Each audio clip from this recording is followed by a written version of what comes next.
Hello, guys. I'm John, 34, and until about a month ago, I thought my life was fairly normal. My wife, Emma, who's 32, and I have been married for 8 years. We met in college, and ours was one of those slow burn romances everyone found adorable.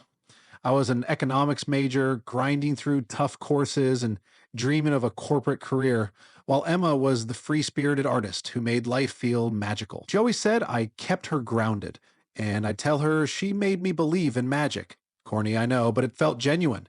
After we graduated, we got married and moved to New York City. I started at a big firm, working my way up from the bottom. Now I'm a middle manager aiming for an executive role. Meanwhile, Emma spends her days painting in our small apartment. She's incredibly talented, but her big break has always been elusive. I've tried to support her passion, but as life got busier, I'll admit, I became consumed with work. Our marriage began showing cracks about 2 years ago. My demanding job kept me at the office late, and Emma started saying she felt like we were more like roommates than a couple. She wasn't wrong. We didn't have the same spark we'd had in our 20s. I chalked it up to the natural progression of a long term relationship.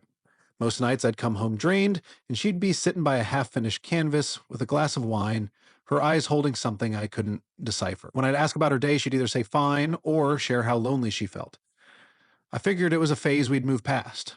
But in hindsight, I may have missed some glaring signs. The turning point came a few months ago at a corporate party hosted by my boss, Robert.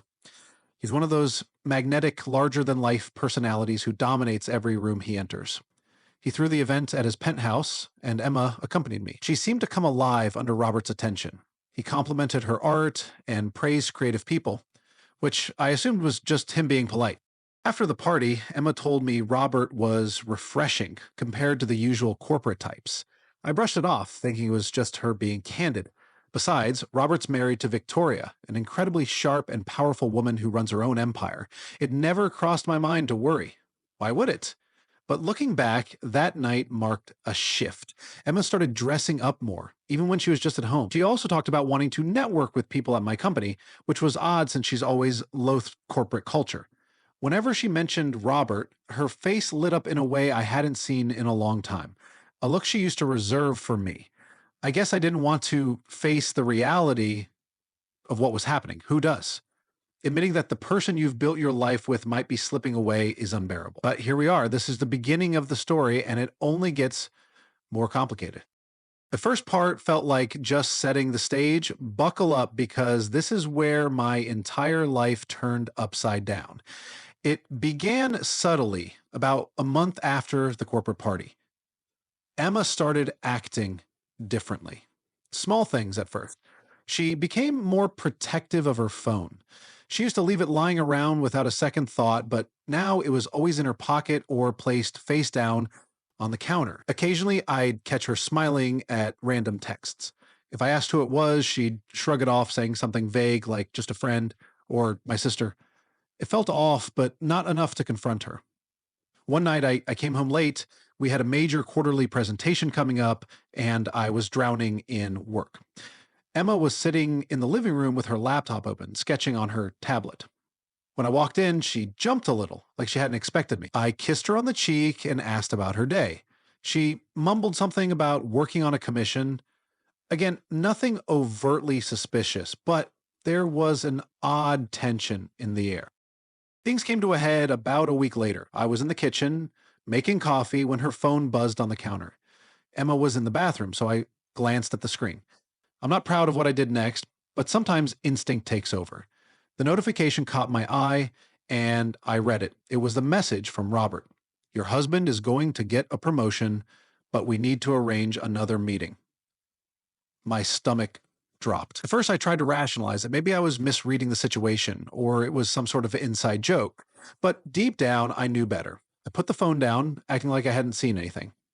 When Emma came back, I pretended everything was normal, but my mind was racing.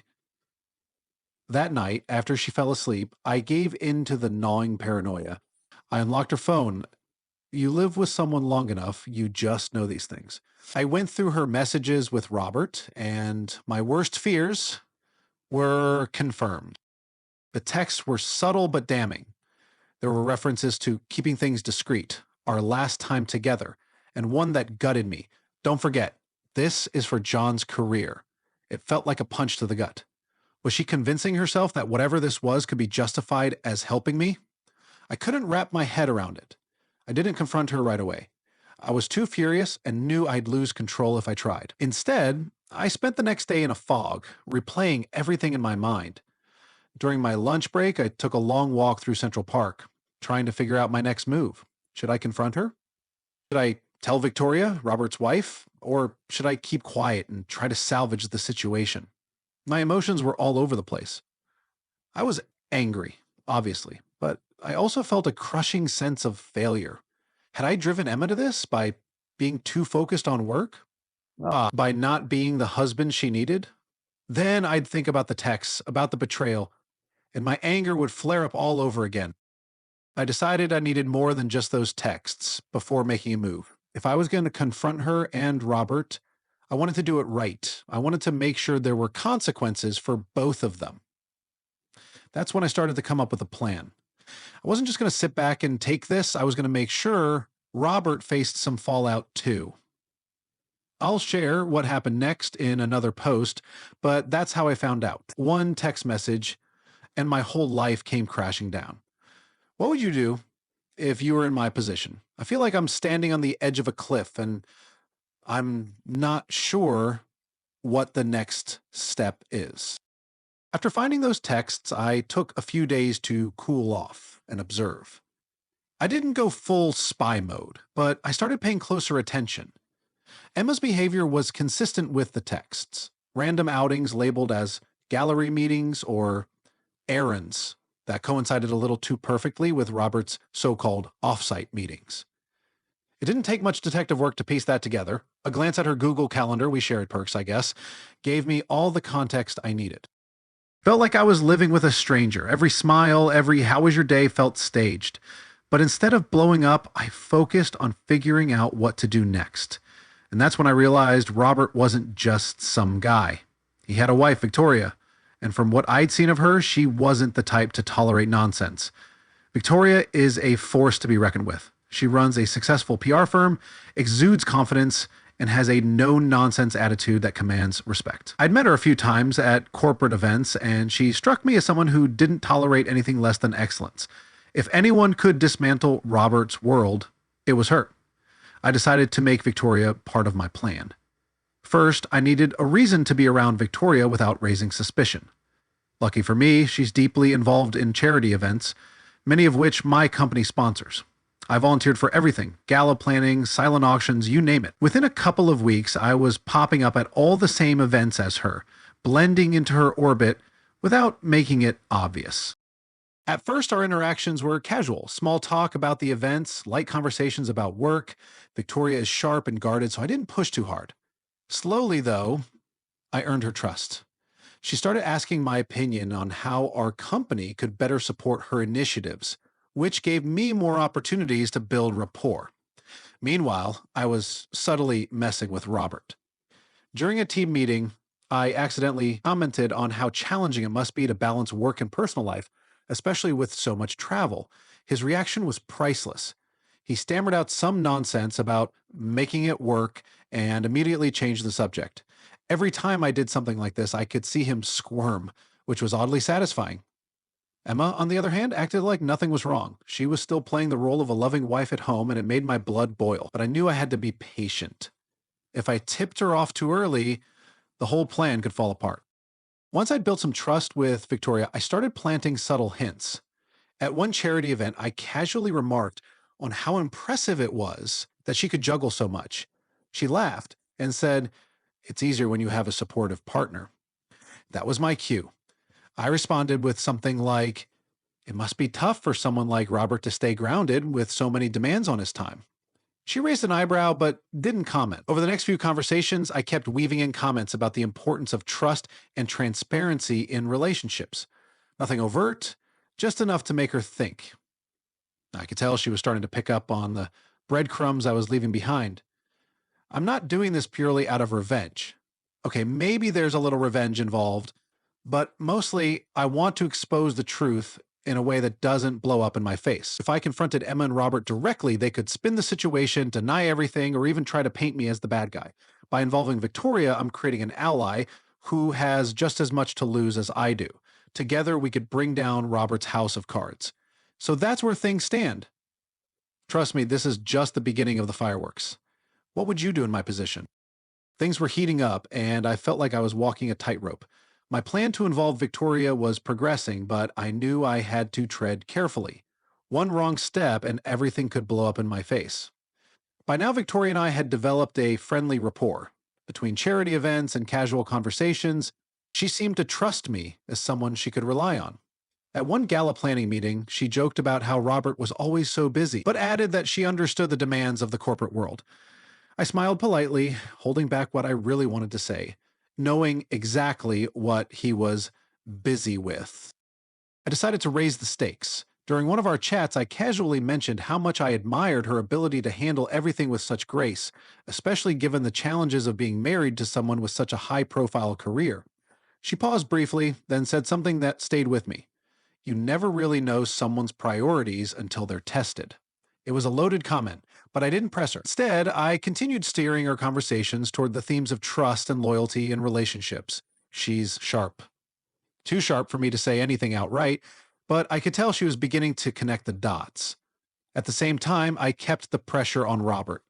In one team meeting, I made an offhand comment about how challenging it must be to balance work commitments with personal ones.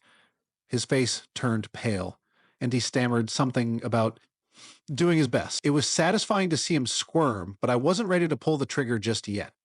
Meanwhile, Emma carried on as if nothing was wrong. She kept up her usual routine, chatting with me about her art and asking about my day. It was surreal, like living in an alternate reality where only I knew the truth. Every interaction left me feeling a complex mix of anger, sadness, and resolve. But I kept my composure. Letting my emotions take over could ruin everything. After a few more weeks of groundwork, an opportunity presented itself. Victoria invited me to a private networking event she was hosting, an exclusive gathering of influential people. It was the perfect chance to solidify our connection. During the event, I casually mentioned how much I admired her ability to build and maintain strong relationships, both personally and professionally. She gave me a knowing look, but stayed silent. I could sense I was chipping away at the facade she had built around her marriage. At this point, I knew the truth was on the brink of coming out. I just had to make sure I controlled how and when it happened. The trap was nearly set, and every piece was falling into place. If this sounds calculated, that's because it was. I wasn't about to let Robert and Emma destroy my life without facing consequences.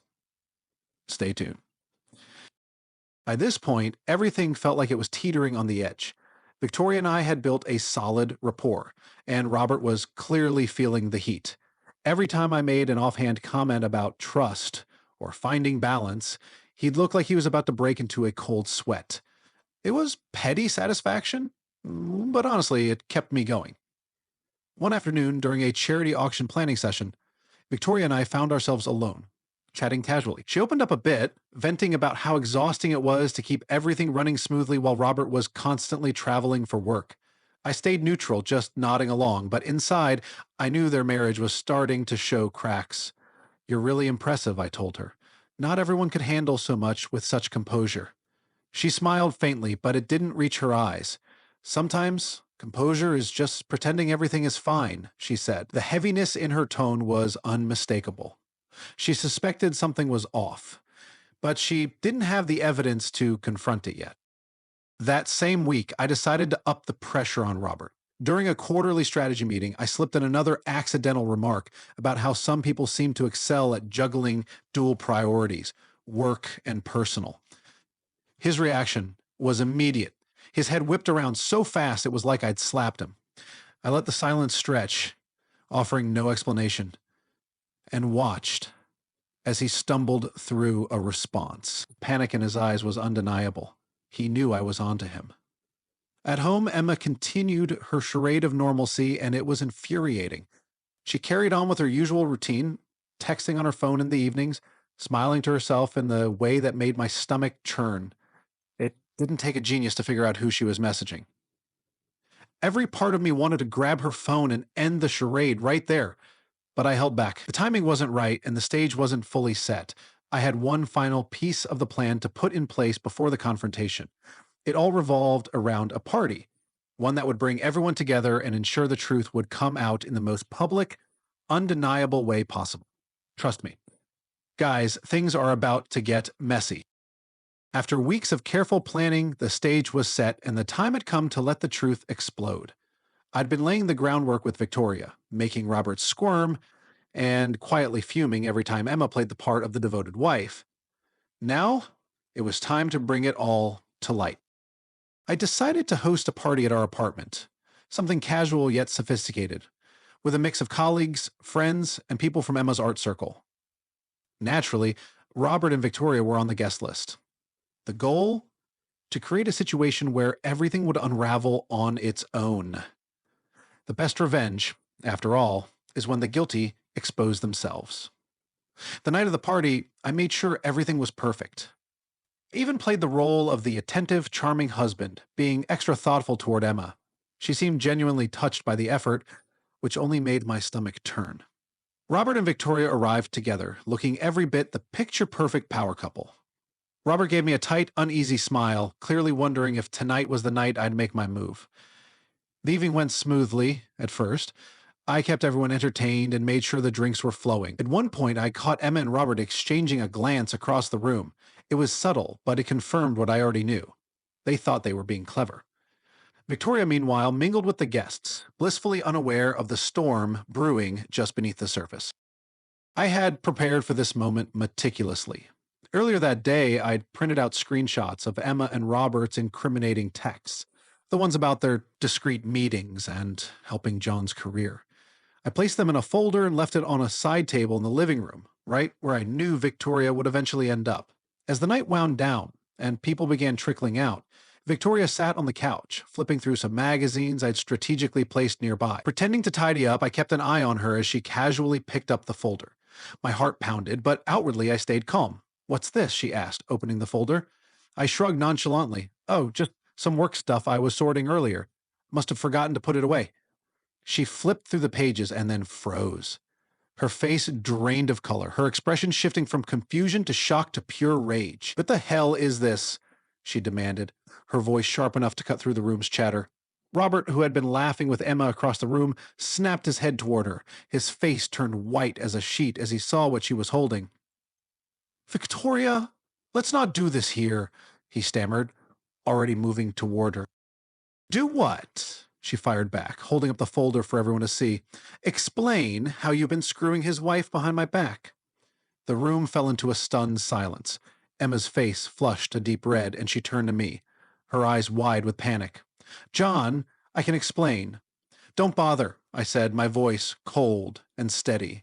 "The evidence speaks for itself." Victoria stood, throwing the folder onto the coffee table like it was toxic. "You absolute bastard," she spat at Robert before storming out. He hesitated, glancing between her and the room full of shocked guests, but ultimately ran after her, trying to salvage whatever scraps of his life were left. Emma reached for me, her voice trembling. "John, please, can we talk?" I stepped back, avoiding her touch. "No," I said firmly, "we're done." And just like that, the party was over. The truth was out, and there was no going back. Guests awkwardly shuffled out, murmuring their goodbyes, leaving Emma and me alone in the aftermath. What happened next? Let's just say the fallout was as messy as you'd imagine. Guys, here's the fallout you've been waiting for. After the party blew up, it felt like a bomb had gone off in all our lives. What happened that night was just the opening act of a much bigger storm. The ending could have ended there, but eventually we just pretended to have ended. Victoria didn't waste a second. By the very next morning, word of Robert's affair was circulating through the corporate world. She didn't just leave him, she dismantled him. Victoria's PR firm had deep connections with all the key players in our industry, and she made sure Robert's reputation was utterly torched. Within days, he was ousted from his position at the company. The man who had once seemed untouchable was now completely radioactive. Meanwhile, Emma was scrambling to salvage whatever she could of our marriage. The night of the party, after the guests left, she begged me to talk. She was in tears, apologizing over and over, saying she'd been lost, and that she thought Robert could help me get ahead at work. She kept insisting she never stopped loving me and that it had all been a terrible mistake, but I wasn't having it. Emma told her, keeping my voice as steady as I could, even though my chest was on fire. This wasn't a mistake, it was a choice, one you made repeatedly, and now you're dealing with the consequences. She broke down completely. Sobbing and trying to reach for my hand, I pulled away. You destroyed my trust, I said. There's no coming back from this. I left that night and checked into a hotel to clear my head and figure out my next steps. Over the following days, Emma bombarded me with texts, voicemails, and long emotional emails apologizing and begging for another chance. I ignored them all. I didn't need excuses or justifications. She had made her bed, and now she had to lie in it. During this time, Victoria reached out to me. First, it was purely practical. She thanked me for providing the evidence and confirmed a few details about the texts. But as we continued talking, our conversations shifted. She admitted she'd suspected Robert of infidelity for a while, but never had concrete proof until now. She even said she admired how I had handled the situation, messy as it was. I won't lie, there was an odd sense of solidarity between us. I mean, we were two people betrayed by the ones we trusted most, and in that shared pain, we found an unexpected mutual respect. Back at the apartment, Emma was pretending everything could somehow go back to normal, but she must have known the writing was on the wall. When I finally returned to pack my things, she begged me one last time for another chance. She promised she'd go to therapy, do whatever it took to fix things. I looked at her and simply said, I'm sorry, Emma, but it's too late. The divorce process began soon after. It wasn't pretty. Emma argued that she deserved a larger share of our assets because she'd sacrificed her career for me, which was laughable given the circumstances. The court didn't buy it, and in the end, we split things fairly down the middle. As for Robert, his world completely crumbled. He tried to reconcile with Victoria, but she wasn't interested. She filed for divorce almost immediately and made sure everyone knew exactly why. His career was in ruins, his reputation obliterated, and he had no one left in his corner. Not even Emma, who cut ties with him the moment everything fell apart. I'd like to say I felt victorious, but the truth is, it was bittersweet.